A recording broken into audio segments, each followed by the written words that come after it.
A Room with a View by E.M. Forster. Chapter 13. How Miss Bartlett's boiler was so tiresome. How often had Lucy rehearsed this bow, this interview! But she had always rehearsed them indoors, and with certain accessories which surely we have a right to assume. Who could foretell that she and George would meet in the rout of a civilization, amidst an army of coats and collars and boots that lay wounded over the sunlit earth? She had imagined a young Mr. Emerson, who might be shy or morbid or indifferent or furtively impudent. She was prepared for all of these. But she had never imagined one who would be happy and greet her with the shout of the morning star. Indoors herself, partaking of tea with old Mrs. Butterworth, she reflected that it is impossible to foretell the future with any degree of accuracy, that it is impossible to rehearse life. A fault in the scenery, a face in the audience, an eruption of the audience on to the stage, and all our carefully planned gestures mean nothing, or mean too much. "I will bow," she had thought. "I will not shake hands with him. That will be just the proper thing." She had bowed, but to whom? To gods, to heroes, to the nonsense of schoolgirls. She had bowed across the rubbish that cumbers the world. So ran her thoughts, while her faculties were busy with Cecil. It was another of those dreadful engagement calls. Mrs. Butterworth had wanted to see him, and he did not want to be seen. He did not want to hear about hydrangeas, why they change their colour at the seaside. He did not want to join the C.O.S. When cross he was always elaborate, and made long, clever answers where yes or no would have done. Lucy soothed him and tinkered at the conversation in a way that promised well for their married peace. No one is perfect, and surely it is wiser to discover the imperfections before wedlock. Miss Bartlett, indeed, though not in word, had taught the girl that this our life contains nothing satisfactory. Lucy, though she disliked the teacher, regarded the teaching as profound, and applied it to her lover. "Lucy," said her mother when they got home, "is anything the matter with Cecil?" The question was ominous. Up till now Mrs. Honeychurch had behaved with charity and restraint. "No, I don't think so, mother. Cecil's all right." "Perhaps he's tired." Lucy compromised. Perhaps Cecil was a little tired. "Because otherwise—" She pulled out her bonnet-pins with gathering displeasure. "Because otherwise I cannot account for him." "I do think Mrs. Butterworth is rather tiresome, if you mean that." "Cecil has told you to think so. You were devoted to her as a little girl, and nothing will describe her goodness to you through the typhoid fever. No, it is just the same thing everywhere." "Let me just put your bonnet away, may I?" "Surely he could answer her civilly for 1/2 hour?" "Cecil has a very high standard for people," faltered Lucy, seeing trouble ahead. "It's part of his ideals. It is really that makes him sometimes seem—" "Oh, rubbish! If high ideals make a young man rude, the sooner he gets rid of them the better," said Mrs. Honeychurch, handing her the bonnet. "Now, mother, I've seen you cross with Mrs. Butterworth yourself." "Not in that way. At times I could wring her neck, but not in that way.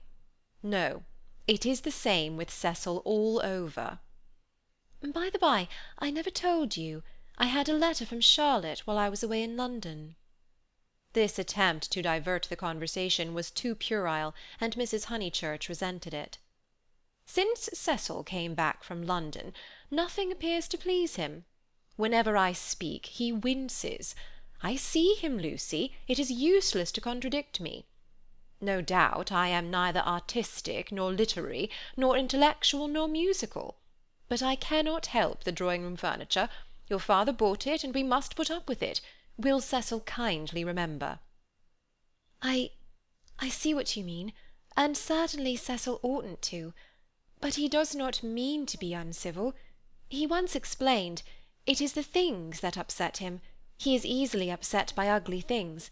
He is not uncivil to people." "Is it a thing or a person when Freddy sings?" "You can't expect a really musical person to enjoy comic songs as we do." "Then why didn't he leave the room? Why sit wriggling and sneering and spoiling everyone's pleasure?" "We mustn't be unjust to people," faltered Lucy. Something had enfeebled her, and the case for Cecil, which she had mastered so perfectly in London, would not come forth in an effective form.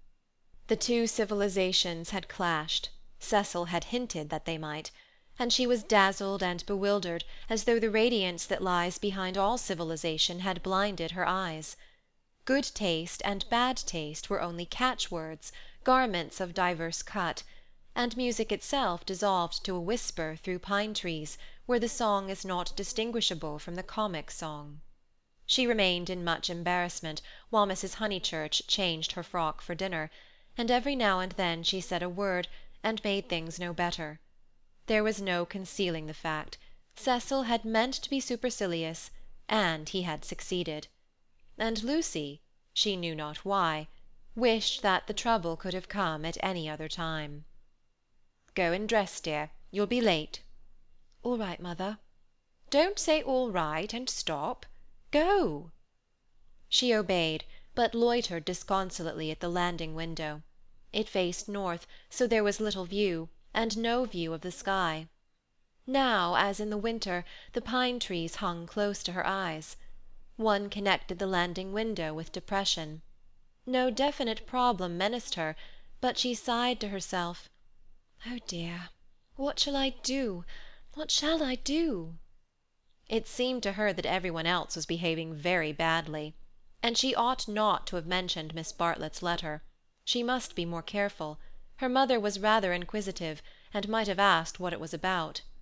Oh dear, what should she do? And then Freddy came bounding upstairs, and joined the ranks of the ill-behaved. "I say, those are topping people." "My dear baby, how tiresome you've been! You had no business to take them bathing in the sacred lake. It's much too public. It was all right for you, but most awkward for everyone else. Do be more careful. You forget the place is growing half suburban." "I say, is anything on tomorrow week?" "Not that I know of." "Then I want to ask the Emersons up to Sunday tennis." "Oh, I wouldn't do that, Freddy. I wouldn't do that with all this muddle." "What's wrong with the court? They won't mind a bump or two, and I've ordered new balls." "I mean it's better not. I really mean it." He seized her by the elbows and humorously danced her up and down the passage. She pretended not to mind, but she could have screamed with temper. Cecil glanced at them as he proceeded to his toilet, and they impeded Mary with her brood of hot water cans. Then Mrs. Honeychurch opened her door and said, "Lucy, what a noise you're making! I have something to say to you. Did you say you had a letter from Charlotte?" And Freddy ran away. "Yes, I really can't stop. I must dress too." "How's Charlotte?" "All right." "Lucy?" The unfortunate girl returned. "You've a bad habit of hurrying away in the middle of one's sentences. Did Charlotte mention her boiler?" "Her what?" "Don't you remember that her boiler was to be had out in October, and her bath cistern cleaned out, and all kinds of terrible to-doing?" "I can't remember all Charlotte's worries," said Lucy bitterly. "I shall have enough of my own, now that you are not pleased with Cecil." Mrs. Honeychurch might have flamed out. She did not. She said, "Come here, old lady. Thank you for putting away my bonnet. Kiss me." And though nothing is perfect, Lucy felt for the moment that her mother and Windy Corner and the Weald and the declining sun were perfect. So the grittiness went out of life. It generally did at Windy Corner. At the last minute, when the social machine was clogged hopelessly, one member or other of the family poured in a drop of oil. Cecil despised their methods, perhaps rightly. At all events, they were not his own. Dinner was at 7:30. Freddy gabbled a grace, and they drew up their heavy chairs and fell to. Fortunately the men were hungry. Nothing untoward occurred until the pudding. Then Freddy said, "Lucy, what's Emerson like?" "I saw him in Florence," said Lucy, hoping that this would pass for a reply. "Is he the clever sort, or is he a decent chap?" "Ask Cecil. It is Cecil who brought him here." "He is the clever sort, like myself," said Cecil. Freddy looked at him doubtfully. "How well did you know them at the Bertolini?" asked Mrs. Honeychurch. "Oh, very slightly. I mean, Charlotte knew them even less than I did." "Oh, that reminds me. You never told me what Charlotte said in her letter." "One thing and another," said Lucy, wondering whether she would get through the meal without a lie. "Among other things, that an awful friend of hers had been bicycling through Summer Street, wondered if she'd come up and see us, and mercifully didn't." "Lucy, I do call the way you talk unkind." "She was a novelist," said Lucy craftily. The remark was a happy one, for nothing roused Mrs. Honeychurch so much as literature in the hands of females. She would abandon every topic to inveigh against those women who, instead of minding their houses and their children, seek notoriety by print. Her attitude was, "If books must be written, let them be written by men," and she developed it at great length, while Cecil yawned and Freddy played at "this year, next year, now, never," with his plumstones, and Lucy artfully fed the flames of her mother's wrath. But soon the conflagration died down, and the ghosts began to gather in the darkness. There were too many ghosts about. The original ghost, that touch of lips on her cheek, had surely been laid long ago. It could be nothing to her that a man had kissed her on a mountain once. But it had begotten a spectral family.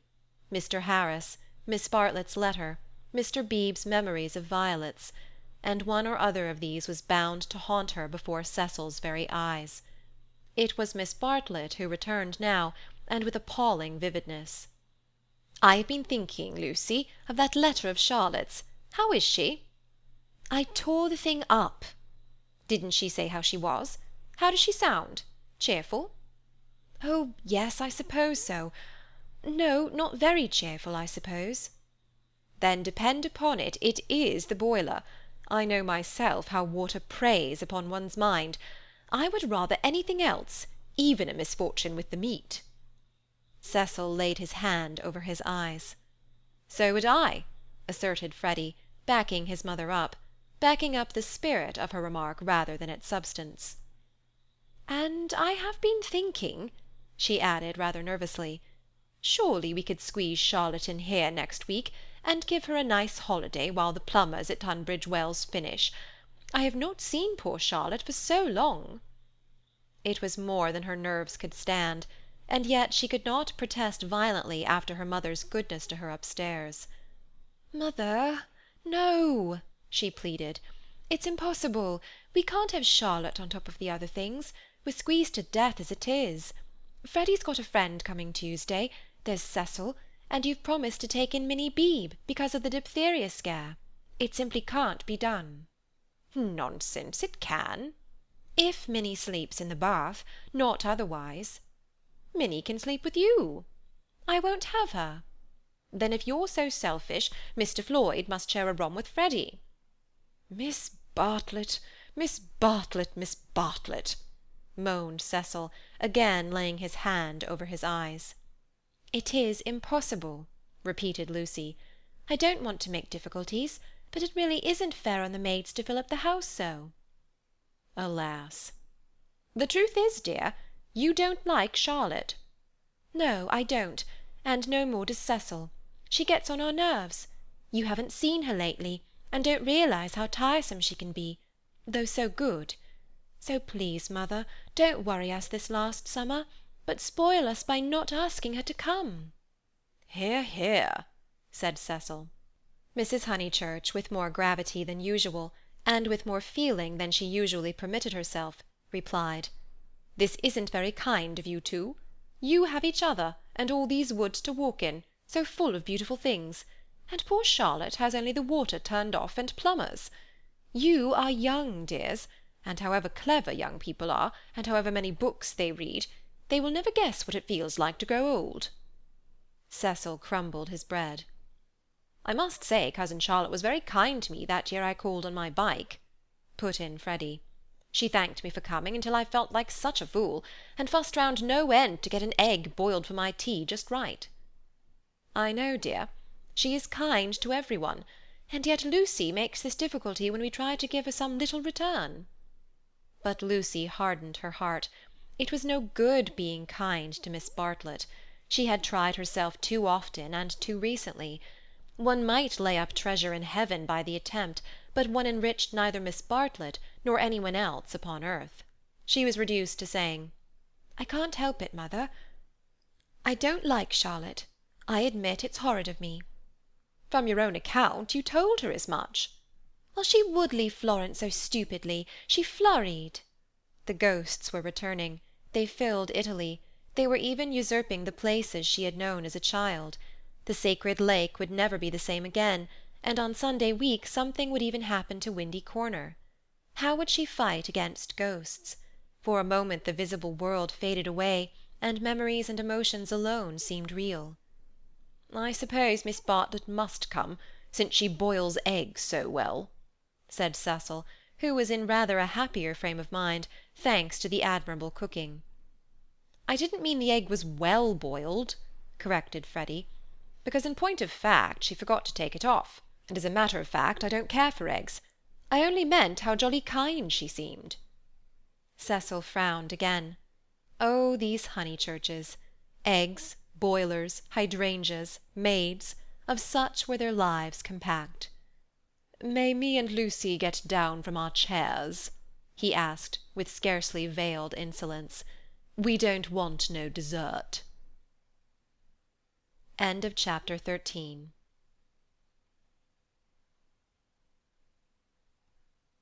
A Room with a View by E.M. Forster. Chapter 14. How Lucy faced the external situation bravely.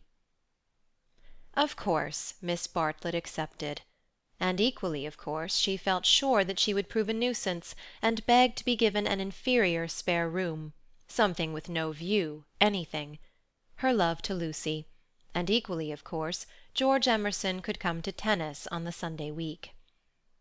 Lucy faced the situation bravely, though, like most of us, she only faced the situation that encompassed her. She never gazed inwards. If at times strange images rose from the depths, she put them down to nerves. When Cecil brought the Emersons to Summer Street, it had upset her nerves. Charlotte would burnish up past foolishness, and this might upset her nerves. She was nervous at night.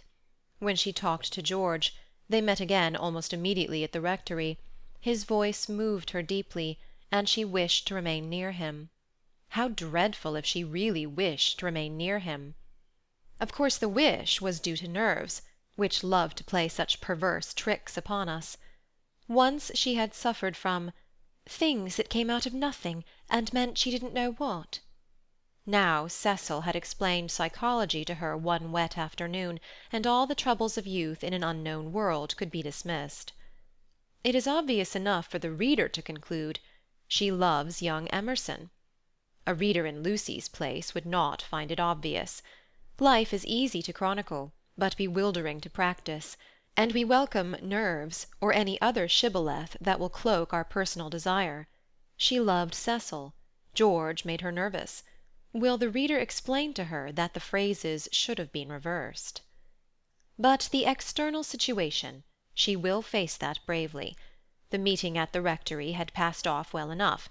Standing between Mr. Beebe and Cecil, she had made a few temperate allusions to Italy, and George had replied. She was anxious to show that she was not shy, and was glad that he did not seem shy either. "A nice fellow," said Mr. Beebe afterwards. "He will work off his crudities in time. I rather mistrust young men who slip into life gracefully." Lucy said, "He seems in better spirits. He laughs more." "Yes," replied the clergyman, "he is waking up." That was all, but as the week wore on, more of her defences fell, and she entertained an image that had physical beauty. In spite of the clearest directions, Miss Bartlett contrived to bungle her arrival.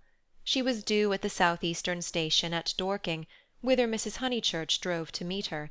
She arrived at the London and Brighton station, and had to hire a cab up.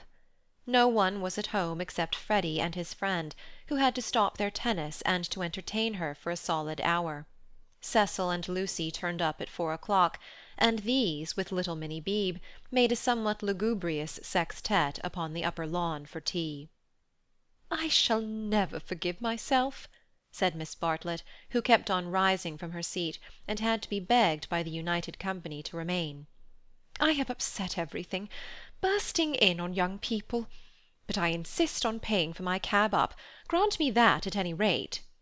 "Our visitors never do such a dreadful thing," said Lucy, while her brother, in whose memory the boiled egg had already grown unsubstantial, exclaimed in irritable tones, "Just what I've been trying to convince cousin Charlotte of, Lucy, for the last half-hour."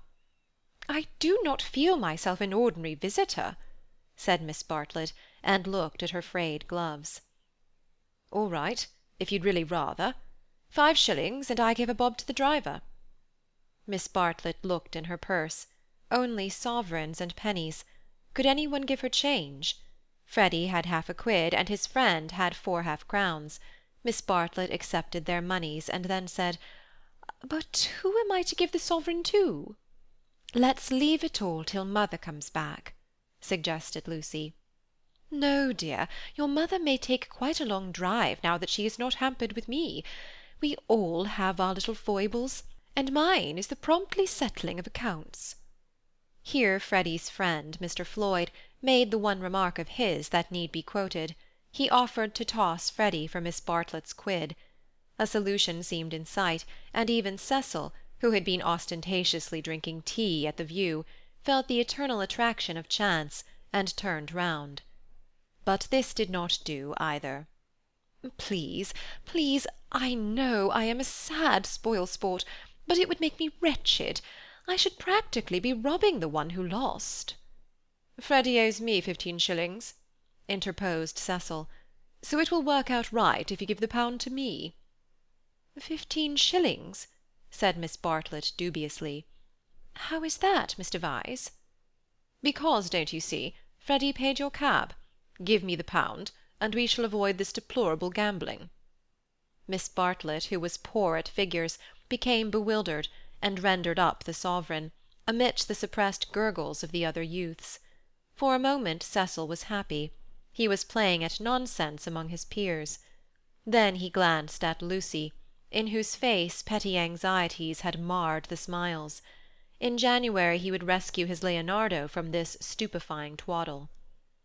"But I don't see that," exclaimed Minnie Beebe, who had narrowly watched the iniquitous transaction.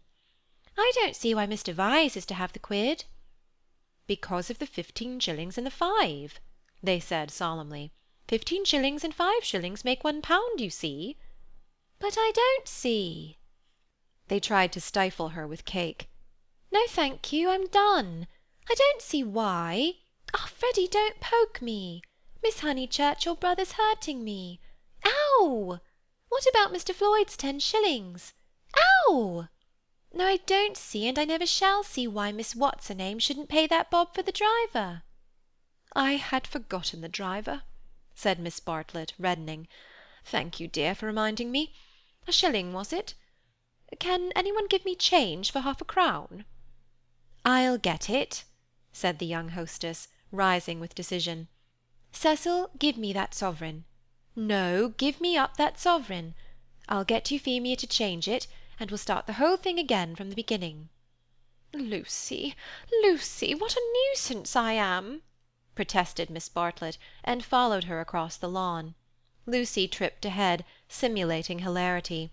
When they were out of earshot, Miss Bartlett stopped her wails and said quite briskly, "Have you told him about him yet?" "No, I haven't," replied Lucy, and then could have bitten her tongue for understanding so quickly what her cousin meant. "Let me see, a sovereign's worth of silver." She escaped into the kitchen. Miss Bartlett's sudden transitions were too uncanny. It sometimes seemed as if she had planned every word she spoke or caused to be spoken, as if all this worry about cabs and change had been a ruse to surprise the soul. "No, I haven't told Cecil or anyone," she remarked when she returned. "I promised you I shouldn't. Here's your money, all shillings except 2 half-crowns. Would you count it? You can settle your debt nicely now." Miss Bartlett was in the drawing-room, gazing at the photograph of St. John ascending, who had been framed. "How dreadful!" she murmured. "How more than dreadful if Mr. Vyse should come to hear of it from some other source." "Oh no, Charlotte," said the girl, entering the battle. "George Emerson is all right, and what other source is there?" Miss Bartlett considered. "For instance, the driver. I saw him looking through the bushes at you. I remember he had a violet between his teeth." Lucy shuddered a little. "We shall get the silly affair on our nerves if we aren't careful. How could a Florentine cab driver ever get hold of Cecil?" "We must think of every possibility." "Oh, it's all right." "Or perhaps old Mr. Emerson knows. In fact, he is certain to know." "I don't care if he does. I was grateful to you for your letter, but even if the news does get round, I think I can trust Cecil to laugh at it." "To contradict it?" "No, to laugh at it." But she knew in her heart that she could not trust him, for he desired her untouched. "Very well, dear, you know best. Perhaps gentlemen are different to what they were when I was young. Ladies are certainly different." "Now, Charlotte," she struck at her playfully, "you kind, anxious thing, what would you have me do? First you say don't tell, and then you say tell. Which is it to be? Quick." Miss Bartlett sighed. "I am no match for you in conversation, dearest. I blush when I think how I interfered at Florence, and you so well able to look after yourself, and so much cleverer in all ways than I am. You will never forgive me." "Shall we go out, then? They will smash all the china if we don't." For the air rang with the shrieks of Minnie, who was being scalped with a teaspoon. "Dear, one moment. We may not have this chance for a chat again. Have you seen the young one yet?" "Yes, I have." "What happened?" "We met at the rectory."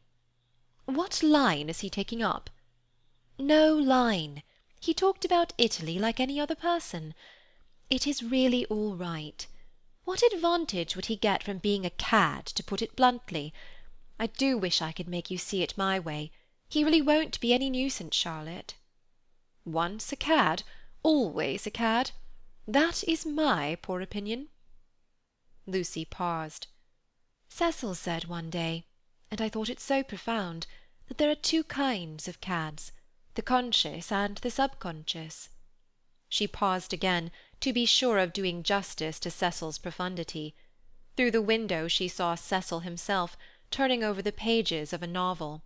It was a new one from Smith's library.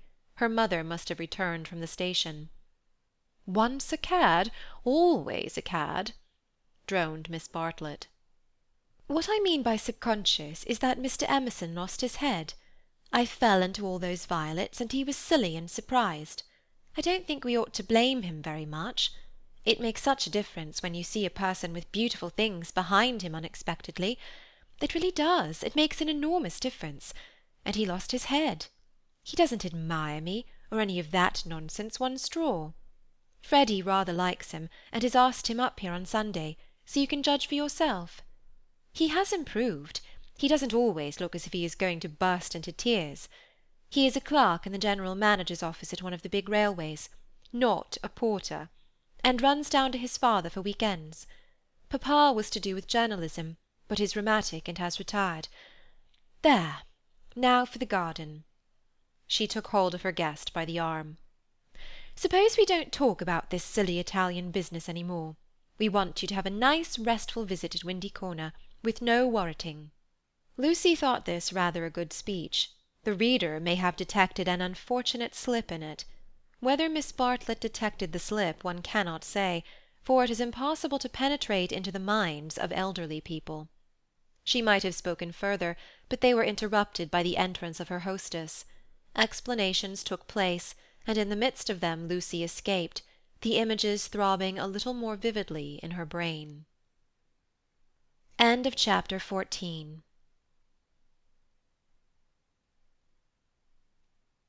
A Room with a View by E. M. Forster. Chapter 15. The Disaster Within. The Sunday after Miss Bartlett's arrival was a glorious day, like most of the days of that year. In the Weald, autumn approached, breaking up the green monotony of summer, touching the parks with the grey bloom of mist, the beech trees with russet, the oak trees with gold. Up on the heights, battalions of black pines witnessed the change, themselves unchangeable. Either country was spanned by a cloudless sky, and in either arose the tinkle of church bells. The garden of Windy Corner was deserted except for a red book, which lay sunning itself upon the gravel path.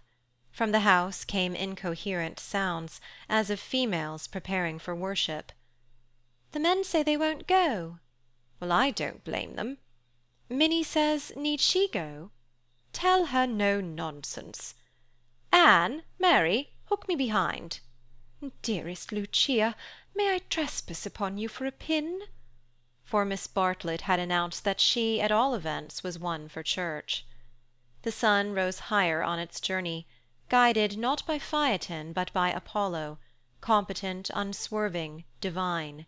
Its rays fell on the ladies whenever they advanced towards the bedroom windows, on Mr. Beebe down at Summer Street as he smiled over a letter from Miss Catherine Allen, on George Emerson cleaning his father's boots, and lastly, to complete the catalogue of memorable things, on the red book mentioned above.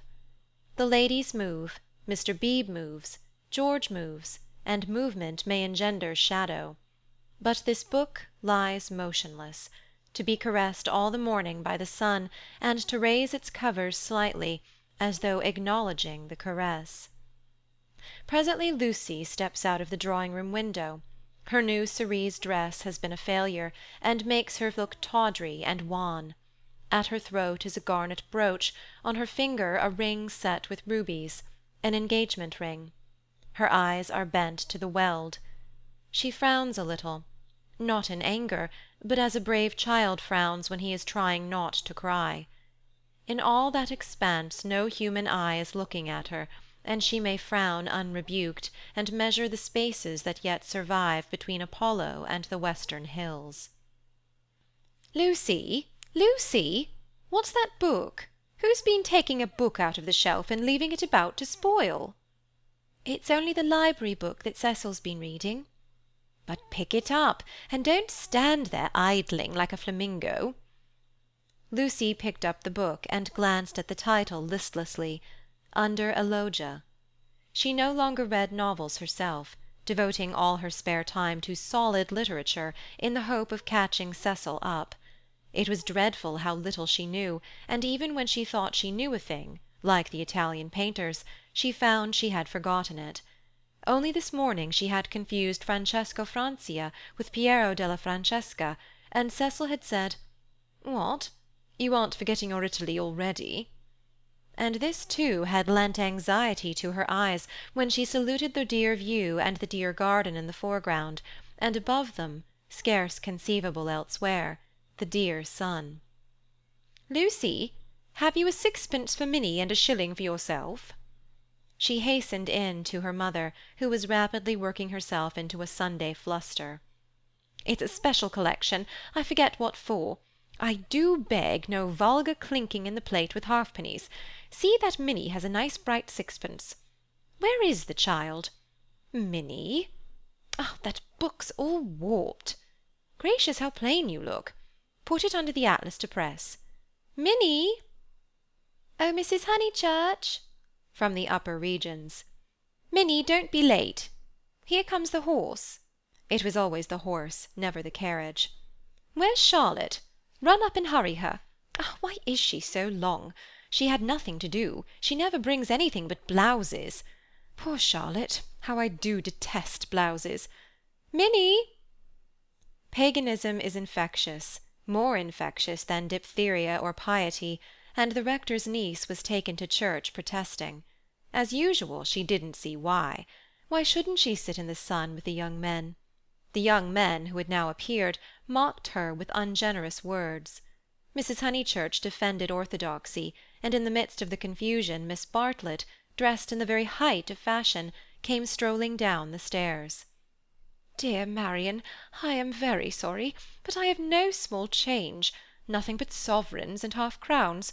Could any one give me—" "Yes, easily. Jump in. Gracious me, how smart you look! What a lovely frock! You put us all to shame." "If I did not wear my best rags and tatters now, when should I wear them?" said Miss Bartlett reproachfully. She got into the victoria and placed herself with her back to the horse. The necessary uproar ensued, and then they drove off. "Good-bye. Be good," called out Cecil. Lucy bit her lip, for the tone was sneering. On the subject of church and so on, they had had rather an unsatisfactory conversation. He had said that people ought to overhaul themselves, and she did not want to overhaul herself. She did not know how it was done. Honest orthodoxy Cecil respected, but he always assumed that honesty is the result of a spiritual crisis. He could not imagine it as a natural birthright, that might grow heavenward like the flowers. All that he said on this subject pained her, though he exuded tolerance from every pore. Somehow the Emersons were different. She saw the Emersons after church. There was a line of carriages down the road, and the Honeychurch vehicle happened to be opposite Cissy Villa. To save time, they walked over the green to it, and found father and son smoking in the garden. "Introduce me," said her mother, "unless the young man considers that he knows me already." He probably did, but Lucy ignored the sacred lake and introduced them formally. Old Mr. Emerson claimed her with much warmth, and said how glad he was that she was going to be married. She said yes, she was glad too. And then, as Miss Bartlett and Minnie were lingering behind with Mr. Beebe, she turned the conversation to a less disturbing topic, and asked him how he liked his new house. "Very much," he replied, but there was a note of offence in his voice. She had never known him offended before. He added, "We find, though, that the Miss Allens were coming, and that we have turned them out. Women mind such a thing. I am very much upset about it."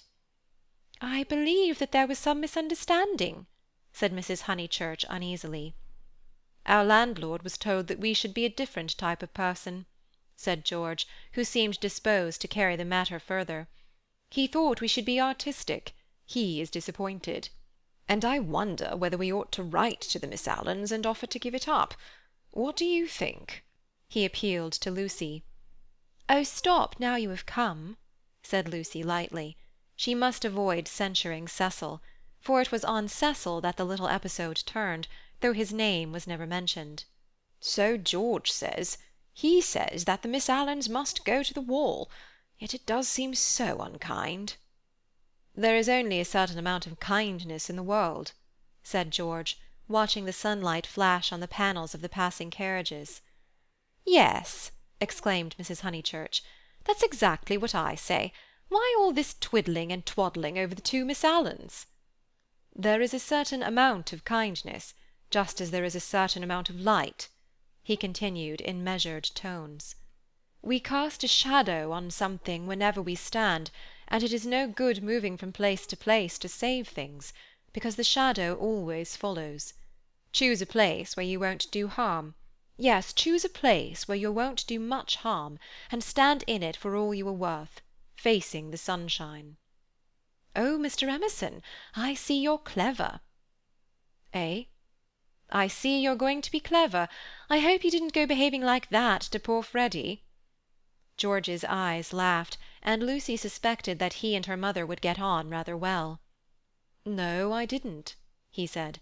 "He behaved that way to me. It is his philosophy. Only he starts life with it, and I have tried the note of interrogation first." "What do you mean?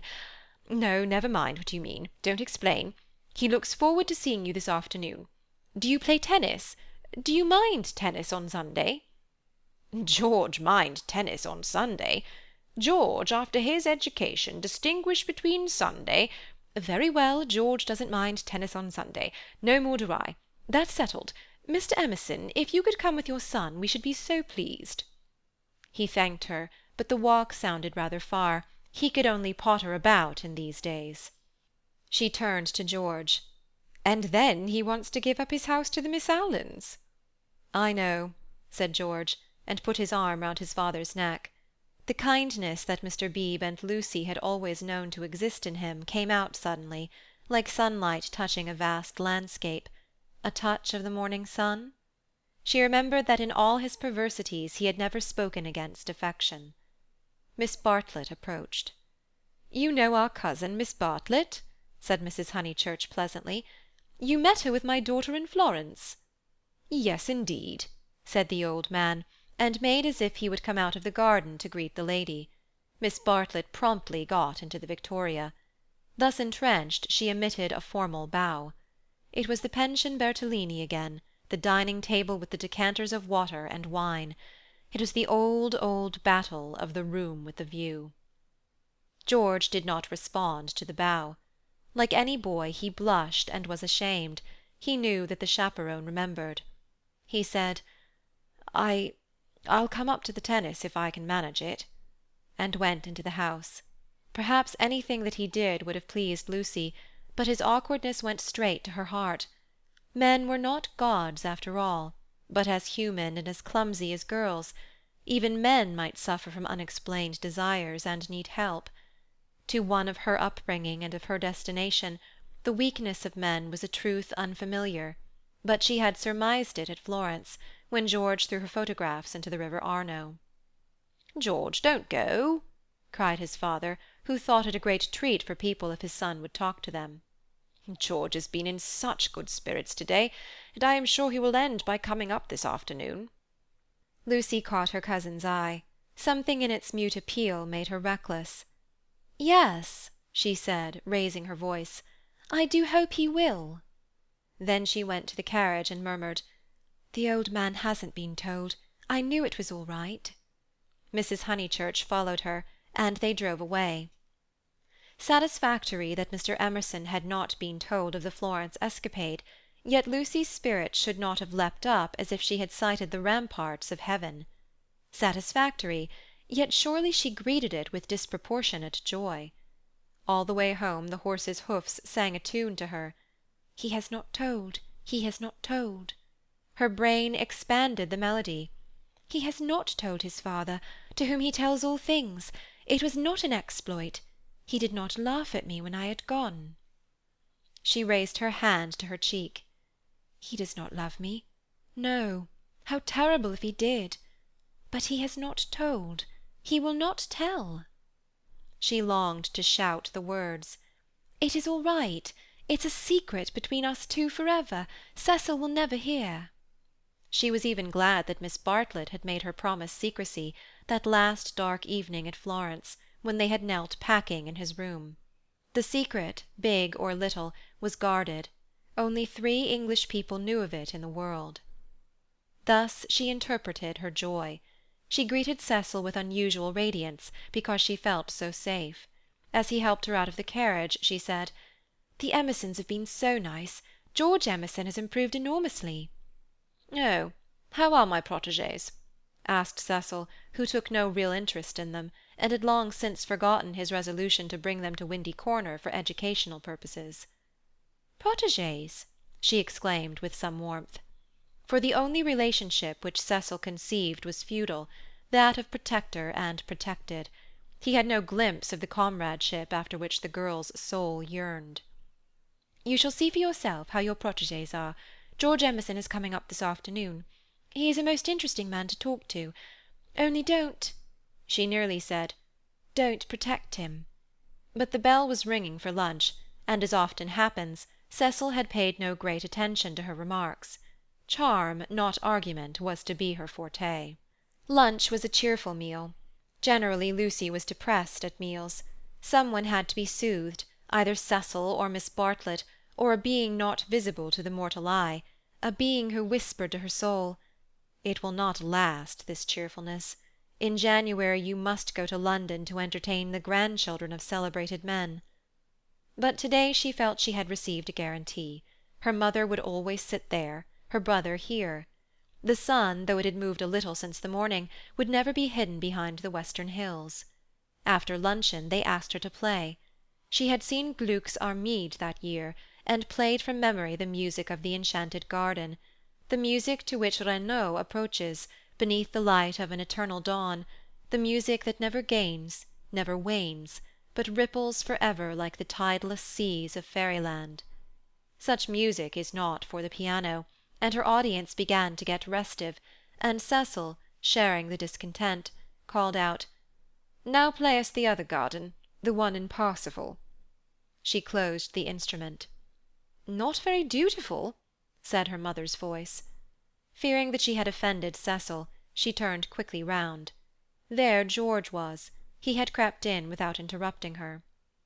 "Oh, I had no idea!"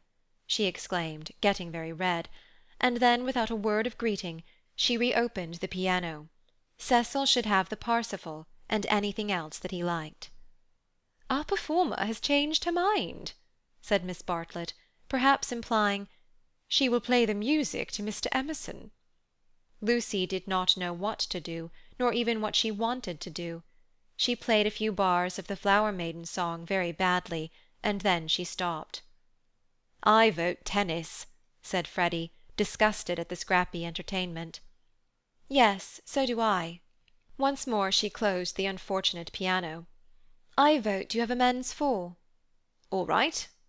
"Not for me, thank you," said Cecil. "I will not spoil the set." He never realized that it may be an act of kindness in a bad player to make up a fourth. "Oh, come along, Cecil. I'm bad, Floyd's rotten, and so I dare say is Emerson." George corrected him. "I am not bad." One looked down one's nose at this. "Then certainly I won't play," said Cecil, while Miss Bartlett, under the impression that she was snubbing George, added, "I agree with you, Mr. Vyse. You had much better not play. Much better not." Minnie, rushing in where Cecil feared to tread, announced that she would play. "I shall miss every ball anyway, so what does it matter?" But Sunday intervened, and stamped heavily upon the kind suggestion. "Then it will have to be Lucy," said Mrs. Honeychurch. "You must fall back on Lucy. There is no other way out of it. Lucy, go and change your frock." Lucy's Sabbath was generally of this amphibious nature. She kept it without hypocrisy in the morning, and broke it without reluctance in the afternoon. As she changed her frock, she wondered whether Cecil was sneering at her. Really, she must overhaul herself and settle everything up before she married him. Mr. Floyd was her partner. She liked music, but how much better tennis seemed. How much better to run about in comfortable clothes than to sit at the piano and feel girt under the arms. Once more music appeared to her the employment of a child. George served, and surprised her by his anxiety to win. She remembered how he had sighed among the tombs at Santa Croce because things wouldn't fit, how after the death of that obscure Italian he had leant over the parapet by the Arno and said to her, "I shall want to live, I tell you." He wanted to live now, to win at tennis, to stand for all he was worth in the sun which had begun to decline and was shining in her eyes. And he did win. Ah, how beautiful the Weald looked! The hills stood out above its radiance, as Fiesole stands above the Tuscan plain, and the South Downs, if one chose, were the mountains of Carrara. She might be forgetting her Italy, but she was noticing more things in her England. One could play a new game with the view, and try to find in its innumerable folds some town or village that would do for Florence. Ah, how beautiful the Weald looked! But now Cecil claimed her. He chanced to be in a lucid, critical mood, and would not sympathize with exaltation. He had been rather a nuisance all through the tennis, for the novel that he was reading was so bad that he was obliged to read it aloud to others. He would stroll round the precincts of the court and call out, "I say, listen to this, Lucy. 3 split infinitives." "Dreadful," said Lucy, and missed her stroke. When they had finished their set, he still went on reading. There was some murder scene, and really everyone must listen to it. Freddy and Mr. Floyd were obliged to hunt for a lost ball in the laurels, but the other two acquiesced. "The scene is laid in Florence." "What fun, Cecil! Read away. Come, Mr. Emerson, sit down after all your energy." She had "forgiven George," as she put it, and she made a point of being pleasant to him. He jumped over the net and sat down at her feet, asking, You? And are you tired? Of course I'm not. Do you mind being beaten? She was going to answer no, when it struck her that she did mind, so she answered, Yes. She added merrily, I don't see you're such a splendid player, though. The light was behind you, and it was in my eyes. I never said I was. Why, you did. You didn't attend. You said— Oh, don't go in for accuracy at this house. We all exaggerate, and we get very angry with people who don't. The scene is laid in Florence, repeated Cecil, with an upward note. Lucy recollected herself. Sunset. Leonora was speeding— Lucy interrupted. Leonora? Is Leonora the heroine? Who's the book by? Joseph Emery Prank. Sunset. Leonora was speeding across the square. Pray the saints she might not arrive too late. Sunset. The sunset of Italy. Under Orcagna's loggia, the Loggia de Lanzi, as we sometimes call it now. Lucy burst into laughter. Joseph Emery Prank, indeed! Why, it's Miss Lavish. It's Miss Lavish's novel, and she's publishing it under somebody else's name. Who may Miss Lavish be? Oh, a dreadful person. Mr. Emerson, you remember Miss Lavish? Excited by her pleasant afternoon, she clapped her hands. George looked up. Of course I do. I saw her the day I arrived at Summer Street. It was she who told me that you lived here. Weren't you pleased? She meant to see Miss Lavish, but when he bent down to the grass without replying, it struck her that she could mean something else. She watched his head, which was almost resting against her knee, and she thought that the ears were reddening. No wonder the novel's bad, she added.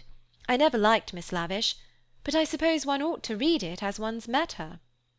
All modern books are bad, said Cecil, who was annoyed at her inattention, and vented his annoyance on literature. Everyone writes for money in these days.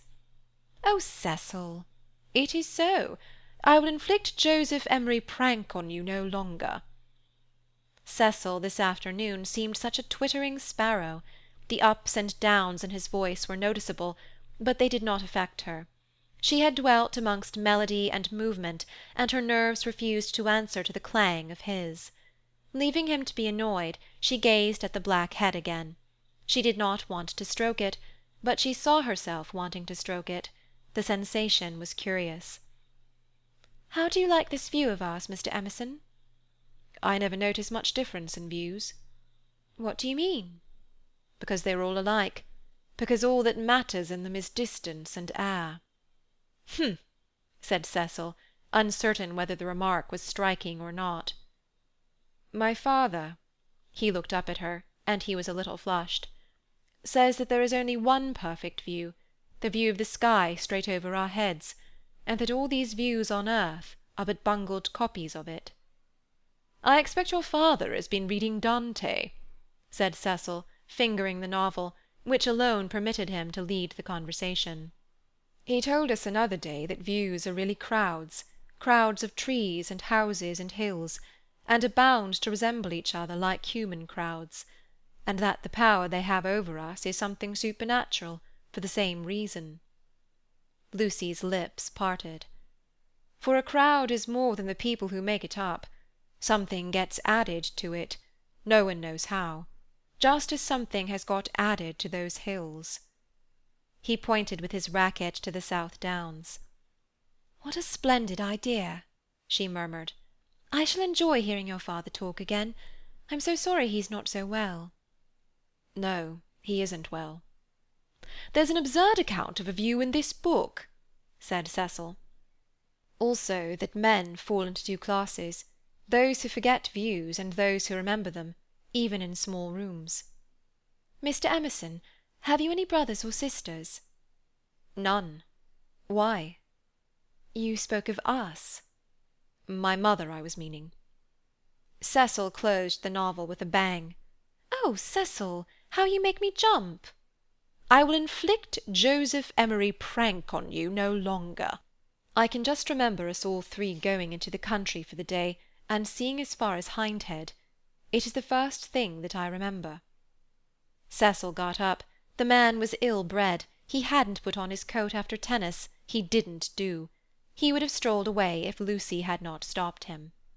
"Cecil, do read the thing about the view." "Not while Mr. Emerson is here to entertain us." "No, read away. I think nothing's funnier than to hear silly things read out loud. If Mr. Emerson thinks us frivolous, he can go." This struck Cecil as subtle, and pleased him. It put their visitor in the position of a prig. Somewhat mollified, he sat down again. "Mr. Emerson, go and find tennis balls." She opened the book. Cecil must have his reading and anything else that he liked. But her attention wandered to George's mother, who, according to Mr. Eager, had been murdered in the sight of God, and according to her son, had seen as far as Hindhead.